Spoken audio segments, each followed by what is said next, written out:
welcome back. So we're doing the fourth turn, the September turn, so the weather's still clear.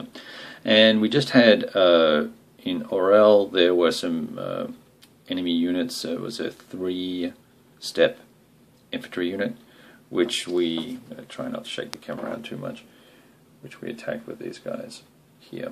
And I've got the yellow block on there to denote that that is going to be the blitz move that guy's going to make.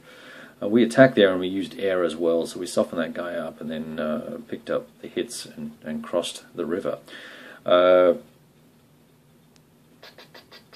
And just realized that I made a mistake there and should have only used 4 dice, not 4 dice, not 8 dice. I cheated. Let's roll again. 2 hits anyway. Okay, so that all evens out.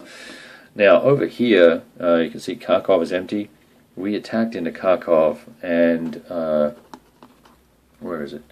Attacked into Kharkov with these guys, and I used the correct number of dice for that attack. There was only, much to the surprise of the Germans, there was only a headquarters and a artillery unit in that hex, and that's because the Soviets were really trying to beef up, the line here. It almost has to be 3 hexes deep to prevent any exploit, runaway breakthrough. Excuse me. So here we just ran out of guys. We're trying to build a line along the river near Orel, and this huge gap here where we're trying to fill up. So they took a bit of a chance, and there was actually a 1 hex gap here as well. That's how we managed to sneak in there, where the Soviets just did not have the movement points to get units up there. They chose to use their rail and plug some other holes. Down here we had the same sort of activity where we attacked across the river. That was also a very weak unit. And just so you guys know, I'm playing with all the blocks face down, just so it's easier for me as a solo game. And I typically try and keep a unit that is a, like an aircraft or a headquarters or something like that, or an artillery piece on top, so that in parentheses, I don't know what's there. And really, I'm making choices on where I'm going to attack, not based on strength, but based on what makes kind of good sense from a tactical, strategic perspective, or whatever you want to call it. Anyway, it's no big deal. Down here we had an attack. Those guys blitzed, moved to there, and this will be interesting. I got to check how you do combats with headquarters. I think they just defend with the number of dice that they have pips. I forget. I'll have to check that. But anyway, that's not a big deal, neither here nor there. But once again, it looks like the mobility of the Germans is really playing havoc with the Russian defense. They put a stack of units in front of Moscow to build up the line at the expense of deepening the line elsewhere, and the Germans just simply changed direction and now have captured Kharkov, which is 3 factories, 3 armor factories. Using advanced rules, I've got to check and see if we can't just move that immediately, or I have to do that in my turn, in which case the Soviets may have screwed themselves there and will lose 3 points. Oh yeah, Leningrad fell as well. I overstacked the Leningrad stack. I had this guy here, but these guys really did not have much of a chance to inflict any losses on these nasty Finns. These Finns are 5s. And so you've got to get 2 hits to cause them to even lose a step, and these guys were just sucking. They rolled really poorly. There was a 2-step and a 2-step, and between them just could not get 2 hits on on the occasion. So Leningrad has fallen as well, which kind of surprised me that it fell that quickly. They're holding out tough down here. And here we haven't taken very many losses, so we're now trying to scramble to, trying to scramble to get guys, Germans, up to the front. As you can see, we're going to push things forward. So we're making a bulge in the center here.